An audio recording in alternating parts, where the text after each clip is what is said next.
Selamat ulang tahun Hari Ansoria yang ke-31, Smart and Creative. Yes.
Selamat sore. Selamat sore. Cak Awi, ya. Selamat sore. Ini saat ini sore ini saya senang sekali bisa ketemu dengan Ketua DPRD Surabaya, Pak Adi Sutarwiono.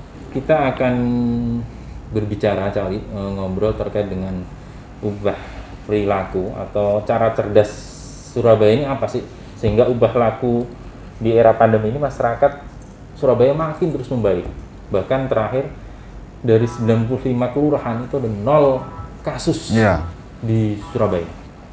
Bagaimana Cak? Suasana di Surabaya saat ini seperti apa? Kalau dibandingkan dengan suasana ketika awal pandemi, pertengahan Maret, kemudian April, Mei, Juni, dengan situasi sekarang tentu sudah sangat jauh berbeda.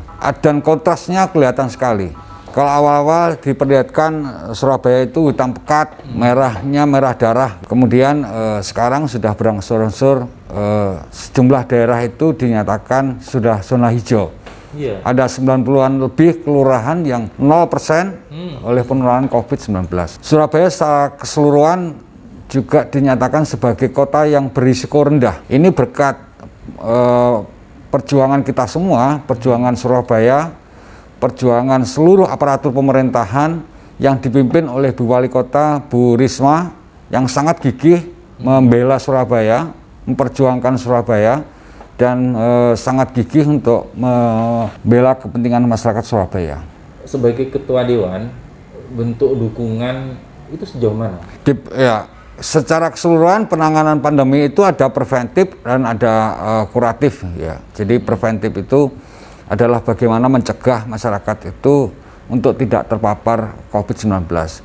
Sekarang praktis yang namanya memakai masker sudah menjadi kelaziman, menjadi kenormalan baru yang hampir semua masyarakat sudah terbiasa memakai itu.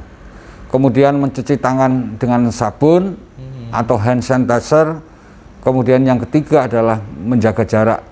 Itu adalah tindakan yang secara terus-menerus disosialisasikan oleh pemerintah, oleh DPRD melalui berbagai kegiatan, berbagai himbauan, berbagai tayangan yang digencarkan ke masyarakat.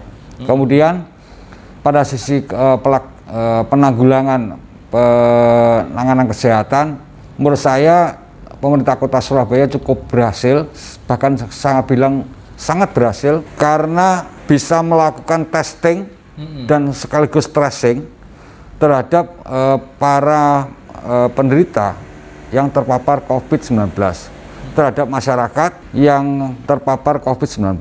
Berkali-kali disampaikan, justru dengan testing itulah diketahui seberapa banyak Kota Surabaya ini terpapar COVID-19.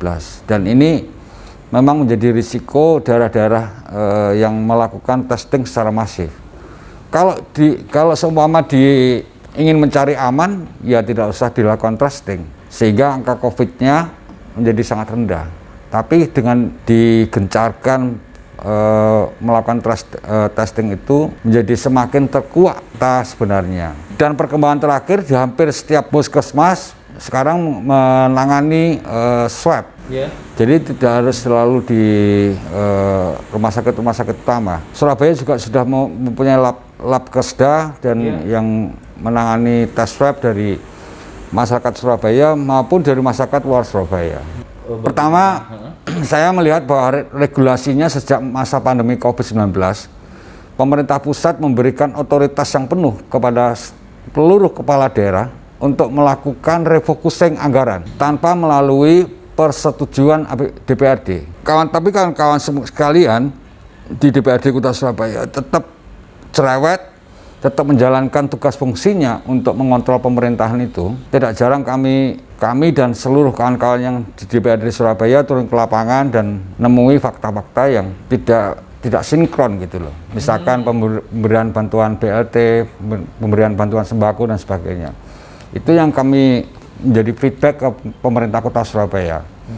Sehingga perbaikan demi perbaikan itu berlangsung secara terus-menerus. Termasuk misalkan penanganan kalau kemudian ada yang reaktif, dibawa ke tempat penampungan di hotel dan kemudian di asrama haji ya di Sukolilo, sehingga di sana itu masyarakat merasakan perlakuan yang layak dari pemerintah Kota Surabaya. Masyarakat gimana waktu itu? Apakah ngeluh juga ke misalnya ke Dewan gitu misalnya? Kok ada swab segala gitu? Awal-awalnya banyak yang mengeluh. Mereka terpapar COVID-19, kemudian penanganannya masih tergopoh-gopoh. Tapi kan lambat laun atas kontrol DPRD Surabaya juga, pemerintah kota Surabaya semakin terus memperbaiki berbagai kelemahan pelayanan kesehatan. Gitu. Karena masa pandemi dan saya kira ini situasi yang sama sekali baru yang dihadapi oleh pemerintah kota Surabaya dan seluruh pemerintahan lokal di Indonesia. Bagaimana secara taktis dan tepat menangani pandemi COVID-19 ini. Jadi kalau misalkan ada banyak kekurangan di masa-masa awal itu ya itu wajar aja. Saya tidak tahu angkanya secara persis, tapi juga tingkat pasien yang meninggal dunia pun di Surabaya semakin rendah. Masyarakat juga semakin tenang. Jadi kalau ada terpapar COVID-19, dia sudah sadar dan tenang untuk melakukan isolasi mandiri. Gitu. Atau misalkan melaporkan ke puskesmas, kemudian dilakukan isolasi di hotel atau di tempat penampungan di asrama haji. Misalkan seorang teman saya kena COVID-19, dalam tempo 4 hari, 6 hari sudah sembuh. Program yang barangkali menurut Pak Ketua Dewan ini efektif apa ya menurut Jenderal? Sehingga kita dulu awal-awalnya masih sulit untuk mensosialisasikan memakai masker.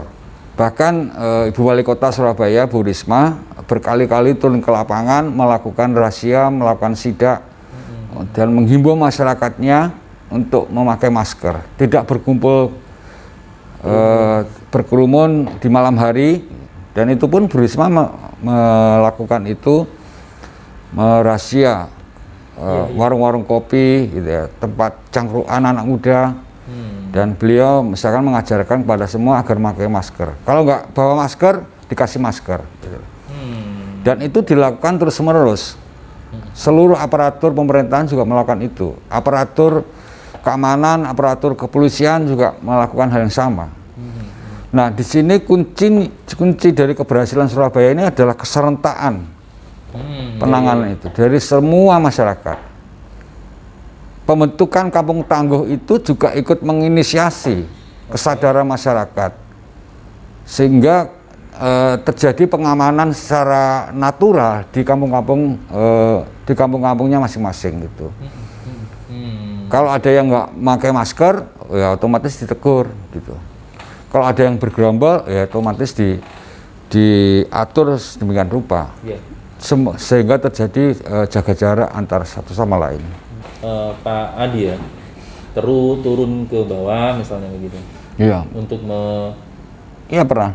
Apa yang pernah di ini kan apa? Yang pernah ketemu terkait dengan Pak masih Adi? Ada yang menganggap itu remeh gitu. Menganggap itu remeh. Masih ada. Seolah-olah misalkan memakai masker itu adalah kewajiban yang dari pemerintah kepada masyarakat. Padahal itu adalah alat sarana untuk membentengi diri dari penularan COVID-19 gitu. dukungan anggaran atau dukungan kebijakan yang dari Dewan apa ya? Kami melakukan refocusing anggaran, kami menyadari soal kewenangan yang sedemikian besar dari kepala daerah. Kemudian yang dilakukan refocusing tadi, perubahan-perubahan itu diusulkan dalam perubahan APBD. Perubahan APBD Kota Surabaya, kami bisa membahasnya dan mengesahkannya tepat waktu, yakni tanggal 28 September.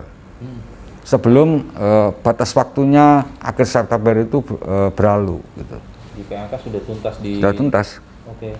Dan di dalamnya perhatian terhadap penanggulangan pandemi di situ sangat besar. Signifikan. Iya. Saya tidak hafal soal skema anggarannya yang cukup berat itu. Ya. Tapi secara umum. Secara umum ya. Kalau melihat secara sepintas, memang fokusnya adalah penanganan COVID-19, penanganan pandemi COVID-19. Ya.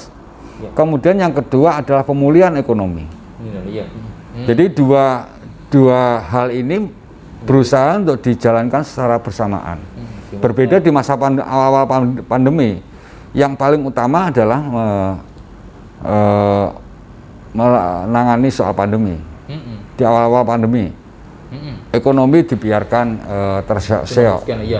Dengan pemberlakuan PSBB gitu ya. Tapi sekarang sudah mulai dilakukan secara bersamaan. New normal ini antara pemulihan ekonomi dan penanganan sekaligus. Dan masyarakat juga sudah terbiasa, misalkan belanja makanan atau misalkan belanja makanan minuman yang biasanya di restoran, dia bisa biasa pesan dengan online. Gitu. Restoran-restoran pun juga melayani itu. Gitu. Tidak harus keluar rumah ya. Ya. Bahkan pengusaha-pengusaha makanan pun sekarang sudah tumbuh di Surabaya itu, yang melayani layanan online. Gitu. Dan memang situasinya sudah mulai terus berangsur pulih ya. Ekonomi terus bergerak di Surabaya.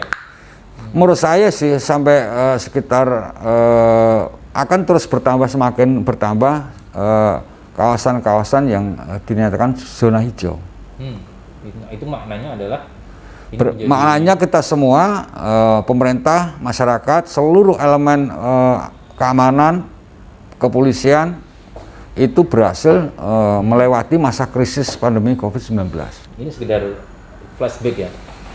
Di swab itu bagi daerah yang lain dulu awal-awal. Di swab itu apa yang terjadi itu kan makin membuat masyarakat makin lambat laun masyarakat sadar bahwa jalan satu-satunya untuk mengetahui apakah orang itu terinfeksi atau tidak adalah swab.